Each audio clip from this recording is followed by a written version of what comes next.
Ito na yata yung scooter na kahit gustong gusto mo nang makuha, hindi mo pa makuha kasi paunahan sa stocks. Well, nasa harap nyo ngayon yung pinakabago nating motor pero matagal na na-release to ni Honda, yung Giorno Plus 125.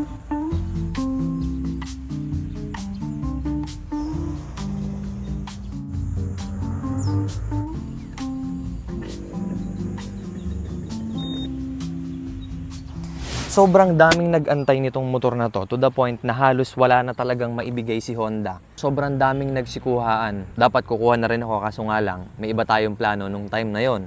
And by the time na talagang desidido na tayong kumuha ng scooter, saka naman nagkaubusan. Ang tagal namin nag-antay talaga bago makakuha ng Giorno na to.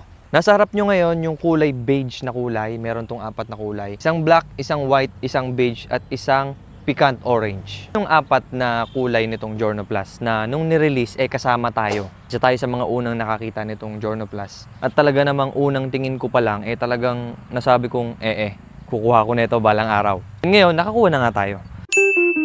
Gamit si Giorno Plus ng makina na 125cc, 4-stroke, 4 valves, single overhead cams, liquid cooled, fuel injected na makina. Sa makita ng 125 na ganong kasiksik. No wonder maraming kumuha ng Giorno Plus kasi performance-wise, design-wise, ano pang hahanapin mo? But the question still remains, maganda ba talaga ang performance? Mamaya pag-usapan natin yan. Kaya mag-produce ng makina na ito ng 11.4 horsepower at 11.6 Nm of torque. Sa 125cc, palag na yun. Nakakatuwa lang pagmasdan ng itsura ng Giorno Plus kasi classic yung itsura niya. Pero yung mga features na meron siya talaga namang advanced na. Sa ngayon, kaya natuwa yung mga tao sa Giorno Plus kasi siya lang yung 125 na nilabas ngayon na 4 valves na. Madalas yung mga 125cc natin na nakikita, nag-upgrade pa sila para magkaroon sila ng 4 valves. Meron na to stock pa lang. Isa sa mga ulam na meron itong Giorno Plus na to. Pagka sa mabilisan sabi, hindi mo na kailangan kargahan. Totoo ba yan? Tingnan natin mamaya. Grabe talaga tong motor na to. Hindi nakakasawang tingnan Parang maraming kulang. Walk around ko muna kayo dito sa Giorno Plus. Tanggalin na natin yung Plus. Giorno na lang. Kaya may Plus yan. Yan yung modern. Kasi may Giorno talaga na original na sinauna pa. Doon binasa yung design. Netong Giorno Plus. Kasi marami silang dinagdag. Giorno Plus. Uy, naka-ESP Plus na rin nga pala yung makina niyan, by the way. Enhanced Smart Power. Mabilisan sabi, matipid, pero malakas. Sabi ni Honda. Ito maganda dito, stock na stock pa talaga to. Si Weng, ang first motorcycle ni Dane. Niregaluhan natin si Dane ng motor na hindi pa niya magagamit kasi wala pa siyang lisensya. Yan. Kung pagbabasehan natin yung itsura, come on guys. Kahit siguro bata, matanda, lalaki, babae, dalaga, binata, magugustuhan yung itsura na ganito Very, very classy. Napaka-elegante niya tingnan. Yang Giorno na yan, ang definition ng talagang beauty ng classic. Siyempre, bukod sa Vespa, Vespa is Vespa. Dito sa mismong harap, napakalinis ng pagkakagawa. Wala nang etche-boreche dyan. Meron lang na Honda na logo dito. Merong chrome na garnish. Ito naman yung mga turn signal niya na hindi pa LED, but it's okay. Walang problema doon. Ang linis lang Yung headlight niya, gumagamit na yan ng mga LED na ilaw. Meron yan daytime running strip dito. Ayan, meron siyang kapirasong ilaw dyan. Ayan yung ilaw natin. Low beam and high beam. And then ito yung daytime running strip o light. Ayan, nasa gitna. Ilagyan nila ng additional na detalye dyan. Ayos din. Parang mas maganda kung plain na lang na bilog, no? Wala na nito. Pero syempre, kailangan kasi ng pagkakahiwalay siguro nung high and low. No? Comment your thoughts. Man yung signal light niya. Dito sa bandang baba, dito mo mapapansin na itong tapaludo na to ay malaki. Pero bumagay naman siya sa motor. Kasi nga, classic yung hinahabol na design nitong Giorno na to. Ito yung hinahabol na mga builders. Kahit anong motor man yan, gusto nila na laging malinis itong part na to. Ayan ang lapit lang ng clearance Sandaliri lang kasya. Hinliliit lang ang kasya. Good thing yan kasi nakakadagdag yan sa linis ng motor. Ang pangit kapag malayo, itong ilalim na to sa tapaludo. Mapapansin yan sa kahit anong motor, mapapansin nyo yan. Napakataba ng shock niya, no? Naman talaga ako hanga kay Honda. Yung mga suspension niya na nilalabas, maganda. Yan palang matabang yan, no? Yung iba nag-upgrade pa nga ng mga shocks. Pero ito, hindi mo na kailangan mag-upgrade. Pero kailangan mong i-tune kasi, mamaya pag-usapan natin. Telescopic. Gumagamit siya ng combi brake system. This sa harap, sa likod naman naka-drum brake yan. Yung combi brake system, kapag pumreno ka sa front, front lang. Pero pag pumreno ka dito sa rear, sasama yung front. Added safety feature to ni Giorno na kahit wala siyang ABS, kahit papano, may laban-laban ka kapag nag-panic braking ka, sasama pa rin yung preno mo sa front. Pakaraming nagdadrive ngayon na akala nila dapat ang mas malakas na preno rear brake. No. Hanggang ngayon sinasabi ko sa inyo kasi hanggang ngayon sobrang dami pa rin hindi alam ang tamang paggamit ng brake system. Sabi naman, rear brake talaga. May instances na gagamitin mo ang rear brake pero most of the time dapat front brake talaga. Grabe ang design na yan. Napakalinis. Panel muna tayo. Very, very simple lang. Speedometer, fuel gauge. Kinuha daw to sa Honda Click kaya alam na alam nyo na yan. As yung clock, odometer, yung real-time fuel consumption mo. Makikita mo dyan. 0 hanggang 80. Turning signal, keyless eme, high beam indicator, check engine, coolant temperature, start and stop, battery indicator, may dalawang pindutan, select at saka set. Trip A, trip B, trip A average fuel consumption, battery voltage, odometer. Dito sa bandang kaliwa, nandito naman yung mga switches natin na napakasimple lang. High and low beam, busina button, ay, dapat may busina. Busina button, signal light switch, left and right. Grabe, no? Ang ganda, may detalye, kulay brown din. Lahat ng Giorno kulay brown, ha? Brake lever. Yan, mas nagagandahan ako sa chrome na brake lever talaga. Meron din siyang handbrake. Kung sakaling gagamitin mo siya, yan, pindutin mo lang yan, and then, yan, ganun. Kung sakaling pababa yung karsada, no? Handbrake siya. Ayos din. Dito naman sa kanan, dito yung switch mo ng idling start and stop. Ino-off ko lagi yan, hindi ko yan ginagamit. Ewan ko ba, hindi ako hindi ako fan. Hindi ako komportable na namamatay tapos nabubuhay yung makina. Pero depende sa inyo. Kung gusto niyo makatipid ng gasolina or what, i-on nyo yan. Pero ako naka-off yan. Starter button. Throttle grip. And by the way, naka-ECG na to na starter kaya tahimik. Yung starter niyan. ECG na starter. Pakatahimik, no? Nice! Kulay ng side mirror ay nagmamatch sa kulay ng motor. Beige. Beige. Iba nagpapalit ng side mirror pero ako sa tingin ko hindi ko napapalitan niya. Ay, sorry. Kay Dane nga pala yan. Sorry. O sis, anong lalagay mo? By the way guys, mag-comment kayo kay Dane kasi maybe siya na rin paggagawin ko na itong motor na to. Maybe ha. Comment kayo kung ano sa tingin nyo yung pwede natin ikabit dito. Next upgrade ni Dane. Sa bandang nguso, kapag nagdadrive ka, kitang-kita mo to na parang exaggerated yung pagkahaba niya. Yan, napakahaba nito. Ayan, isang dangkal.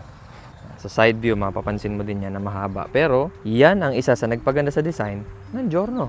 Oops, naka-keyless system na rin yan. Na para sa akin, hindi talaga ako fan ng keyless.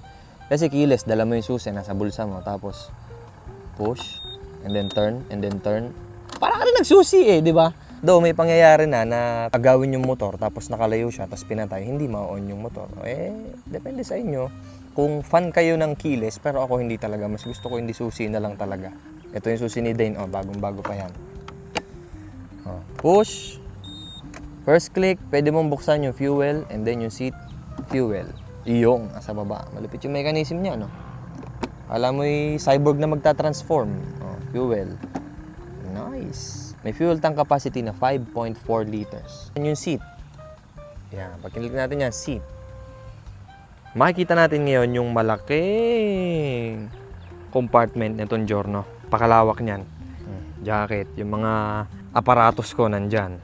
Gloves, mga bracket ng camera. Shoutout, Immortal. Ayan, dalawa yung bag natin dala. Kasi magkabukod yung mga gamit ko dyan. Diyan yung isa ko pang bag. Laman. Tignan nyo kung ganong kalaki yan. Lawak niyan. Dangkal. Kulang siyang dangkal lalo dito sa gitna. Isa. Dalawa. Tatlo. Almost tatlong dangkal. Try natin tong helmet. Oops. Di kasya. Oops. Di talaga kasya. Alamang half face o maliit na full face kasya dyan. Yan ang kagandahan talaga sa mga scooter. Mga gamit mo. Paglalagay mo dyan. Pagbatuhan mo dyan sa loob. Diba? Luwag pa. Life-changing talaga ang scooter para sa amin ni Dane. Kasi ngayon lang talaga kami nagkaroon ng scooter. Napaka-convenient niyan. By the way, wala siyang mechanism, ha? Pag inangat mo siya, ganun lang siya. And sa totoo lang, parang mababali siya pag ginanon mo ng konti, malakas-lakas. Sana mas pinatigas-tigas man lang to ni Honda. Dito na rin yung reserve ng coolant. Mostly, yung mga parts na dating nasa baba, tinataas na nila. Yung battery nito, nandito sa gitna. Nandiyan sa gitna. Sinabi sa akin ng mekaniko dun sa kasa. Dati nasa baba. Yung click nasa baba, ito nandito sa gitna. Nakaangat na. Grab bar na napakatigas at napakalaki. Sobrang tigas, sobrang laki din. Pero compliment siya sa motor. Kahit hindi mo natanggalin. Maybe kung magse-setup kayo, tatanggalin nyo para sa cleanliness. Pero maganda naman, hindi mo na kailangan palitan yan. Dito banda, meron siyang compartment dito na ang pwede mo lang ilagay ay cellphone dito banda. May malalim siyang suklutan doon ng cellphone mo or wallet. Yun, meron siyang USB port kung gagamitin mong pan-charge. USB type pa siya. Ayos din. And meron siya sabitan dito ha. Oh, may pinamili tayo sa palengke. Tama to pamalengke, kung giorno. Oh. Sabit mo lang dyan, mga plastic ba. Kasi meron siyang gulay board dyan. And then yung footboard natin dito, wala siyang rubber ha. Plastic lang literal yung mismong footboard niya. Meron lang logo dito ng Giorno Plus na napakasimple. Walang decals. Angkasan na napakalaki.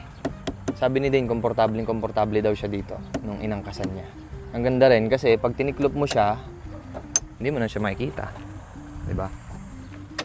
Ayos. And another cool feature na meron to, ka-liquid cool dyan, men. Malamang yung mga nagse-setup ng motor dyan, tatanggalin na to.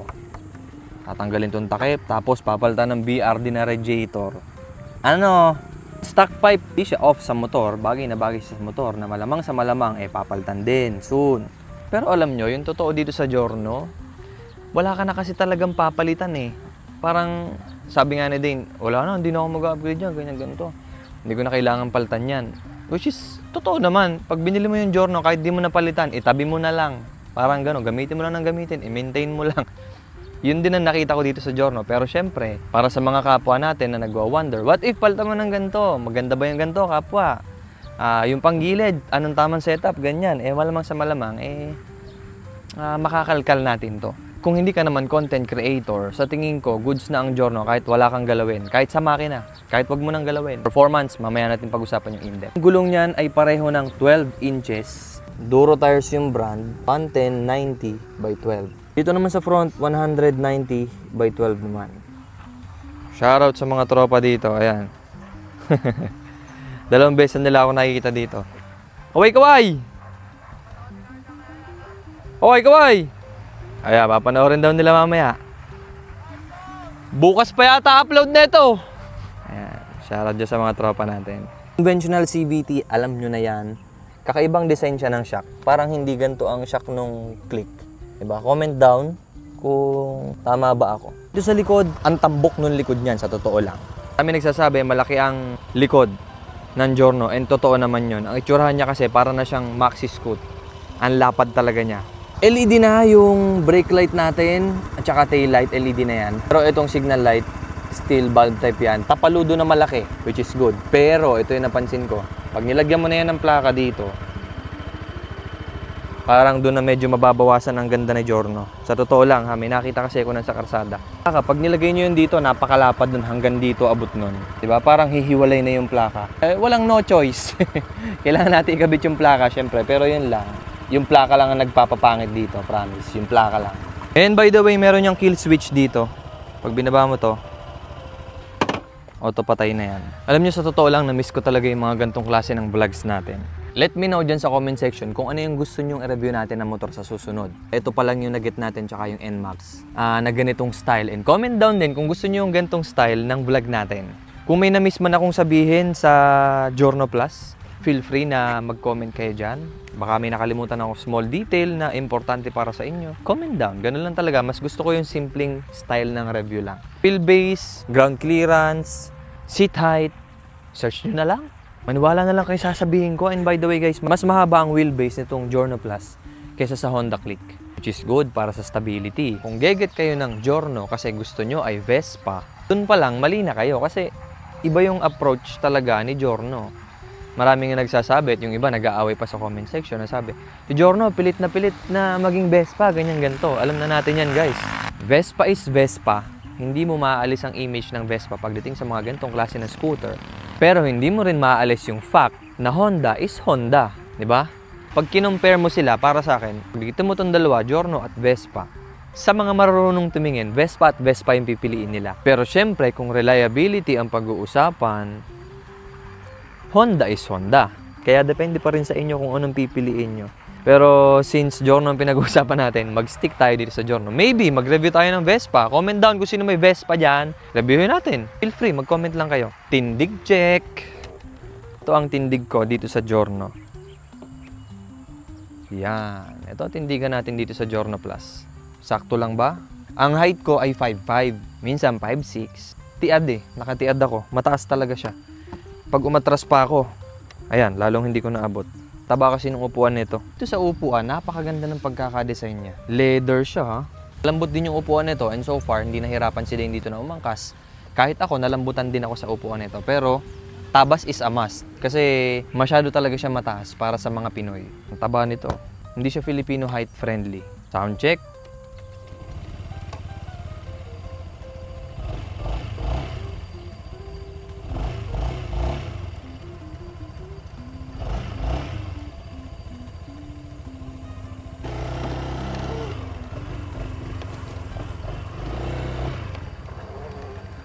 Okay ba mga tindigan natin dyan, guys? Oh.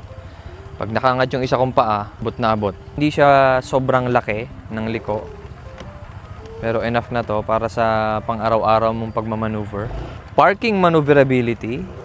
Okay din, magaan siyang itulak. Magaan naman siya itulak. Mabigat lang to pag may angkas. Makinig kayo mabuti, mataas ang Giorno Plus. Matataasan kayo dito. And sa totoo lang, pag angkas ko si Dane, minsan gumaganan pa ako pag kailangan ko ng stability. Mataas siya. Either mag-adjust ka sa shock o magbabawas ka sa upuan. Mas madali magbawas sa upuan. Tayo sa favorite nyo, performance review na.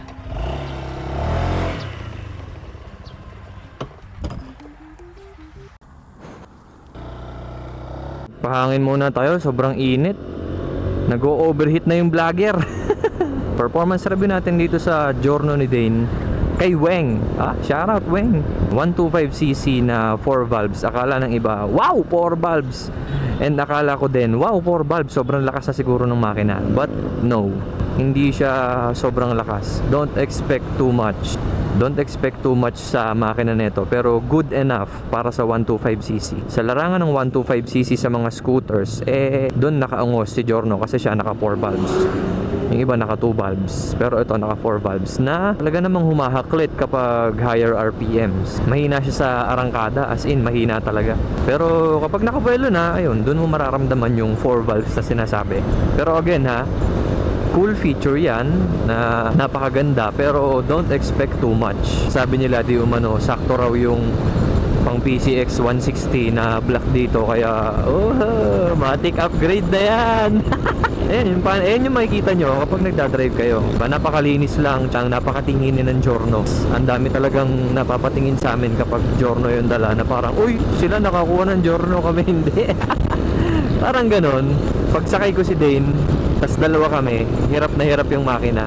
Mahirap siya umarangkada, pero pag nakaarangkada naman na, pwede na, lalo't nakatakbong mga 60s ka na, ganan. Pero hindi naman kasi into speed si Giorno, kaya kung speed ang hanap nyo at Giorno ang kukunin nyo, wag na lang kayong kumuha ng Giorno. Mas okay na mag 150cc na lang kayo, wag na Giorno. Akala nyo porket naka 4 valves, sasapat na o tatapat na sa mga 155cc. Hindi. Hirap kayong makatapat. Makakatapat maybe, pero hirap na hirap. Todo nyo na. Yung makina ni Giorno, kukulangin ka talaga kung speed ang hanap mo. Pero kung hindi ka into speed, then go, kumuha ka ng Giorno. Lamang sa malamang, mag-upgrade ka. Pag kumuha ka na ito, mag-upgrade ka ng panggilid. Sa tingin ko naman, 90% of the time, nag-upgrade naman lahat ng mga riders ng panggilid nila. Malamang sa malamang, nagpapalit din yun ng mga panggilid. And syempre, na-testing na namin to. And yung top speed na nakuha ko dito, matuling enough siya para sa mga 125cc. Pero don't get me wrong ha, yung makina ng Giorno, malakas na rin. Para sa mga 125cc, malakas na to kung tutuusin. Maybe ma-outperform pa nga nito yung karamihan sa mga 125cc na lumabas ngayon kahit stock to stock ba ang birahan. Then usapang suspension tayo. And usapang suspension naman tayo, ang suspension ng Giorno Plus ay matigas. I-comment nyo kung totoo ang sinasabi ko. Matigas ang suspension niya. But the good thing, sa pagiging matigas niya, kaya niyang i-handle yung mga lubak. Hindi siya nalagutok. Yun ang good thing doon. Kahit magkaangkas kami ni Dane, malubak kami, nayugyug yung likod, kayang-kaya kaming i-handle. Siguro kung mas mabigat pa kami, kaya pa rin niya. Yun naman ang good thing doon. Kahit matigas, kumbaga, built to handle yung stress ng karsada. Good thing. Maraming curious sa handling ni Giorno. Sa totoo lang, matatag siya i-drive. Nakapag-drive na rin ako nung Click. Almost same lang sila, pero para sa akin mas matatag to.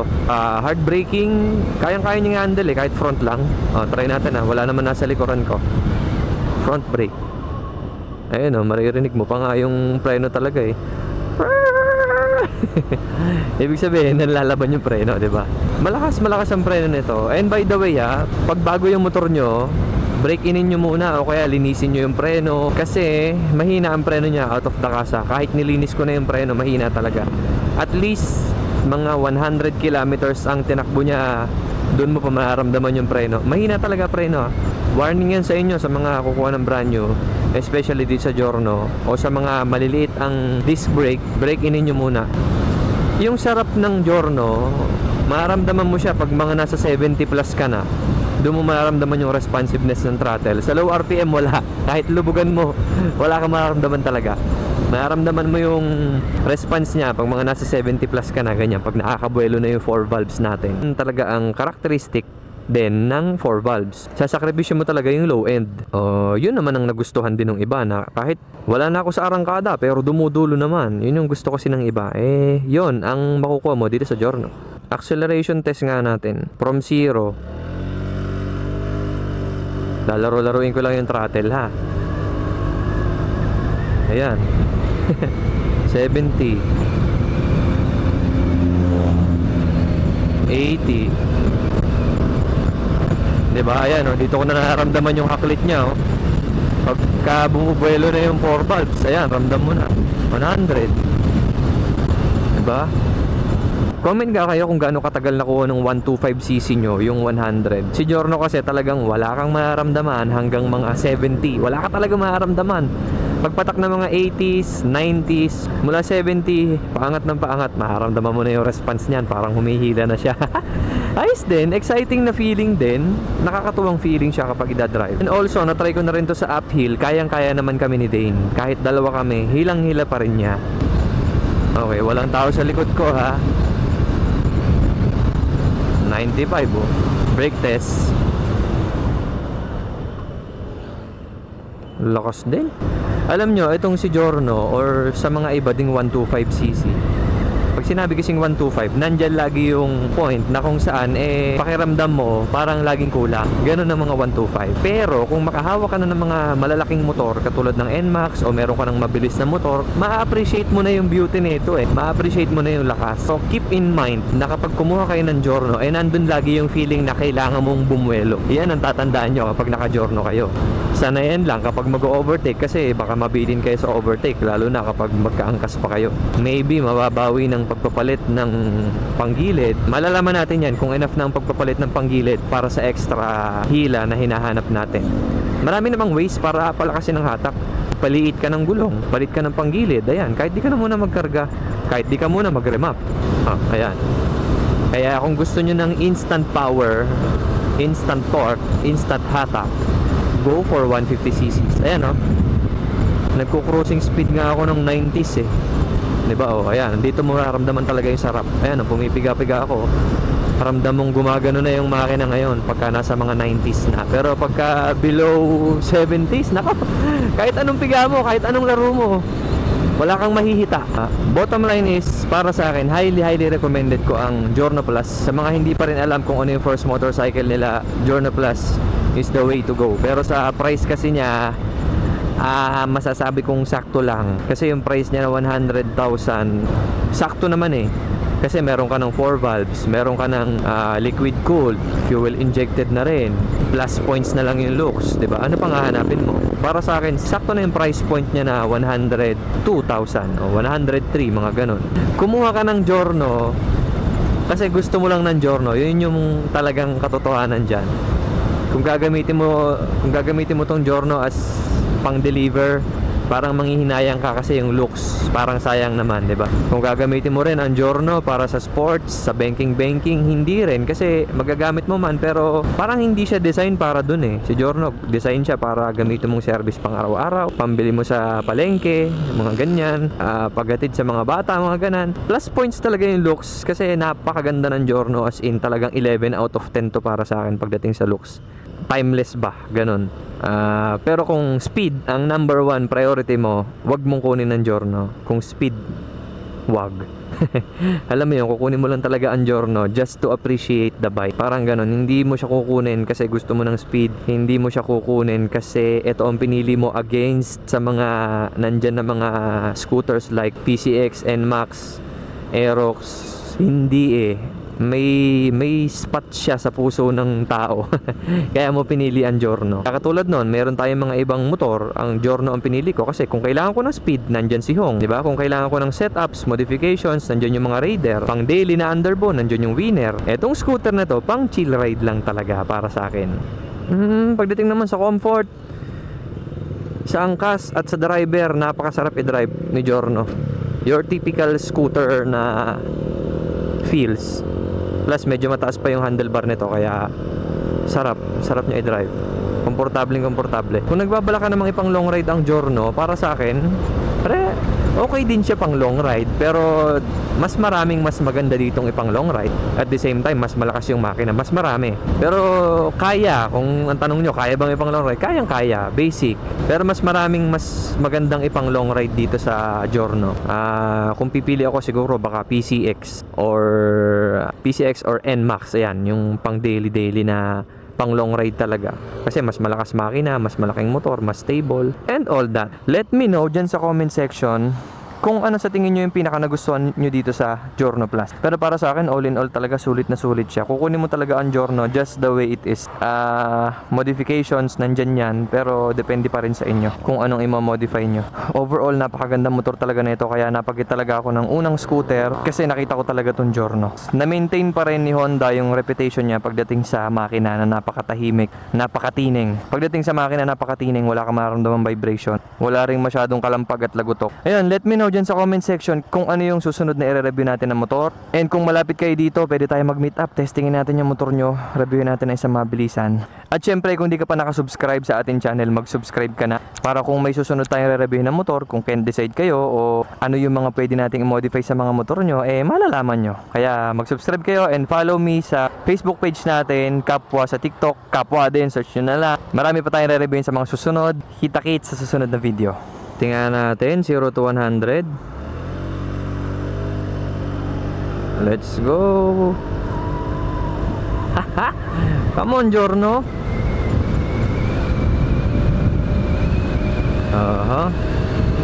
Easy 80, 90,